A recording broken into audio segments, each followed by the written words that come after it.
गरीब बहू, मकान मिलेगा। लेकिन सुनीता के पिता कर्ज में इतना ज़्यादा डूब गए कि उन्हें वो घर बेचकर कर्जा उतारना पड़ा। जब ये बात सुनीता की सास विमला को पता चली तो उनके अंदर गुस्से का बवंडर फूट गया और उन्होंने अपना सारा गुस्सा सुनीता के ऊपर उतार दिया। सुनीता, तेरे बाप को शर्म नहीं आई? उसने वादा किया था कि जिस घर में रहता है वो घर मेरे बेटे कौशल के नाम कर देगा, और अब चुपचाप उस घर को बेचकर भाग गया। माँ जी, मेरे पिताजी के ऊपर बहुत कर्जा हो गया था, इसलिए मजबूरी में उन्हें वो घर बेचना पड़ा। अब अपने बाप के कारनामों की सफाई मत दे। लेकिन उस घर का पैसा तेरे बाप ने नहीं दिया तो वो पैसा मैं तुझसे वसूल करके रहूंगी। आज के बाद घर का सारा काम तू करेगी और इस घर में नौकरानी बनकर रहेगी, समझी? अब सुनीता घर का सारा काम करती है, लेकिन फिर भी उसकी सास और ननद शिल्पा उसे पेट भर खाने को भी नहीं देती। शिल्पा का पति विनोद भी उसी घर में रहता है। वो सभी मिलकर सुनीता के ऊपर बहुत अत्याचार करते हैं। एक बार सुनीता का पति 2 दिन तक घर नहीं आया। सुनीता, भैया कहाँ है? वो पिछले 2 दिन से घर नहीं आए। दीदी, मुझे नहीं पता कहाँ है वो। मैं खुद रात भर जाकर उनका इंतज़ार करती रही। पति रात भर घर पर नहीं आया और पत्नी को कोई परवाह नहीं, हमें नहीं बता सकती थी? दीदी, मैंने रात भर उनको कॉल किए और जीजा जी को भी उठाने आई थी, लेकिन आप दोनों नहीं उठे तो मैं अपने रूम में चली गई। अरे वो दोनों नहीं उठे तो मुझे उठा देती। न जाने किस हाल में होगा मेरा बेटा। देख लड़की, कान खोल कर सुन ले, अगर मेरे बेटे को कुछ भी हुआ ना तो मैं तुझे भी जिंदा नहीं छोड़ूंगी। माँ जी, ऐसा मत कहिए, शुभ शुभ बोलिए, उन्हें कुछ नहीं होगा। करम जली, तेरे होते हुए इस घर में कुछ शुभ हो ही नहीं सकता। न जाने कौन सी मनहूस घड़ी थी जब मैंने अपने बेटे की शादी तुझसे करवाई। सब लोग सुनीता को ताने मार ही रहे थे कि तभी सुनीता का पति कौशल शराब पीकर वहां जाता है। अरे बेटा कौशल, क्या हुआ तुम्हें? तुमने शराब पी है? क्यों बेटा? कौशल जी, आप ठीक तो है ना?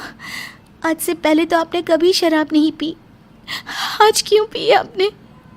माँ, हम बर्बाद हो गए। हमारे ऑफिस के किसी वर्कर ने सारे पैसे बैंक अकाउंट से निकाल लिए। मैंने पुलिस को भी बुलाया लेकिन कुछ पता नहीं चला। पुलिस का कहना है कि यह काम हमारे किसी करीबी ने किया है। विमला अपने बेटे को सहारा देने की जगह सारा इल्जाम अपनी बहू पर रख देती है। सब कुछ इस मनहूस की वजह से हुआ है। जब से इस घर में आई है तब से कुछ ना कुछ बुरा हो रहा है। कौशल बेटा, अगर इसका बाप अपना घर तुम्हारे नाम कर देता तो आज ये जो मुसीबत आई है हमारे सर पर, कम से कम वो तो ना आती। इसके बाद सब अपने अपने कमरे में सोने चले जाते हैं। देर रात घर वालों को किसी की चिल्लाने की आवाज़ सुनाई देती है। सभी किचन में जाकर देखते हैं तो वहाँ पर सुनीता और विनोद होते हैं। विनोद, तुम इस नागिन के साथ किचन में क्या कर रहे हो? शिल्पा, मुझे गलत मत समझो, मैं तो पानी लेने आया था। पता नहीं सुनीता यहाँ कैसे आ गई। वो मुझसे लिपटने लगी, मैंने मना किया तो जोर जोर से चिल्लाने लगी। नहीं नहीं दीदी, जीजा जी झूठ बोल रहे हैं। जीजा जी मेरे साथ। चुप कर बदतमीज औरत, हम दोनों इस घर में रहते हैं, ये बात तुझे पहले से खटकती थी। अरे हमसे शराफत से बोल देती कि यहाँ से चले जाओ तो हम चले जाते। ये सब नौटंकी करने की क्या जरूरत थी? दीदी, कौशल जी, मैंने कुछ नहीं किया, मैं बेकसूर हूँ। जीजा जी मुझ पर झूठा इल्जाम लगा रहे हैं। तू मेरी बेटी और दामाद को घर से निकालना चाहती है, लेकिन अब तू इस घर में नहीं रहेगी। चल निकल इस घर से। कौशल जी, आप तो मेरी बात पर भरोसा कीजिए, मैंने कुछ नहीं किया। सुनीता, मैंने कभी सोचा भी नहीं था कि तुम इतनी घटिया हरकत भी कर सकती हो। आज से तुम्हारा और मेरा कोई रिश्ता नहीं है, चली जाओ इस घर से। सुनीता के ससुराल वाले उसे घर से निकाल देते हैं। अब वो दर बदर की ठोकरें खाने लगती है। एक दिन वो सड़क के किनारे बैठकर रो रही थी, तभी उसने देखा कि एक ट्रक वाला फुल स्पीड से ट्रक लेकर आ रहा है और सड़क पर एक बच्चा खेल रहा है। सुनीता अपनी जान पर खेलकर उस बच्चे की जान बचा लेती है।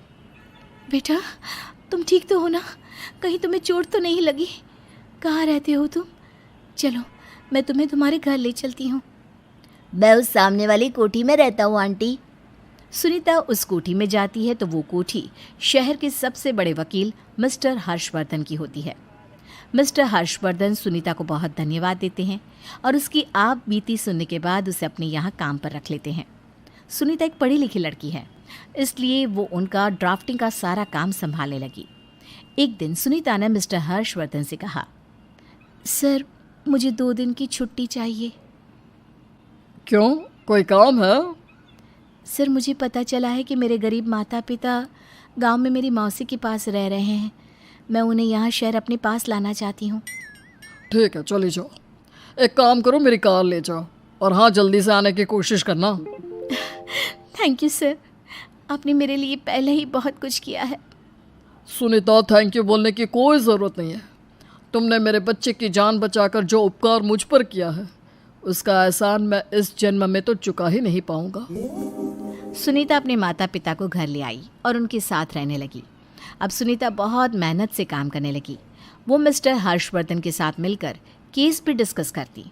काम के साथ साथ उसने वकालत की पढ़ाई भी पूरी कर ली।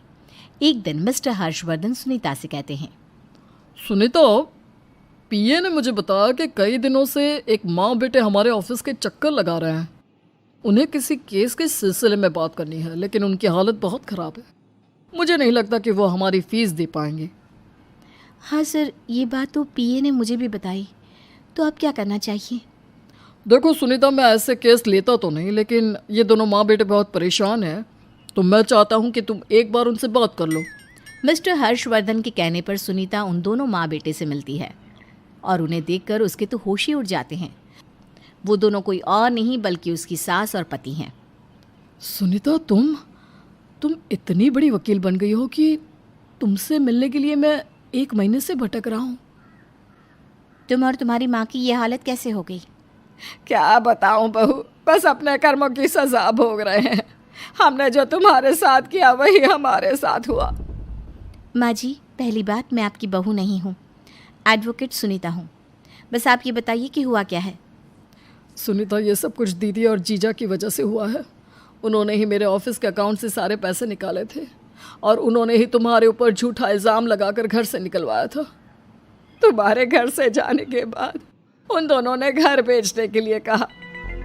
और आप लोगों ने बेच दिया, बिना ये सोचे कि घर नहीं होगा तो रहोगे कहाँ? जीजा जी ने घर बेचने से पहले हमें एक छोटा सा घर दिला दिया था। उन्होंने कहा कि घर बेचकर जो रुपए मिलेंगे वो बिजनेस में लगा देना, लेकिन वो घर के सारे रुपए लेकर भाग गए। बाद में पता चला कि जो घर जीजा जी ने दिलवाया था वो भी किराए का था। ठीक है, तुम जाओ, मैं देखती हूँ कि इस केस में क्या मदद कर सकती हूँ। और हाँ, अगर सच में मेरी मदद चाहिए तो पहले अपनी बहन और जीजा जी के खिलाफ FIR करो। इस केस से रिलेटेड सारे पेपर्स मेरे पास लेकर आओ। कौशल सुनीता की बात मानकर ऐसा ही करता है। थोड़े दिन बाद सुनीता केस जीत जाती है और कौशल का सब कुछ उसे वापस मिल जाता है। सुनीता, मैं इस काबिल तो नहीं कि तुम मुझे माफ़ कर सको, लेकिन हो सके तो प्लीज़ मुझे माफ़ कर दो और घर वापस चलो। हाँ बहू, हम दोनों शिल्पा और विनोद की बातों में आ गए थे। सुनीता अपने पति और सास की बात सुनती है तो उसे पुराने दिनों की याद आ जाती है कि किस तरह उस पर अत्याचार हुए थे। लेकिन आज उसके पति और सास की आंखों में पछतावे के आंसू हैं। इतने बड़े बड़े केस चुटकियों में सॉल्व करने वाली एडवोकेट सुनीता को बिल्कुल समझ में नहीं आ रहा था कि वो अब क्या करे। क्या सुनीता को वापस अपने पति के साथ जाना चाहिए या पूरा फोकस अपने करियर पर देना चाहिए? आप ही बताइए।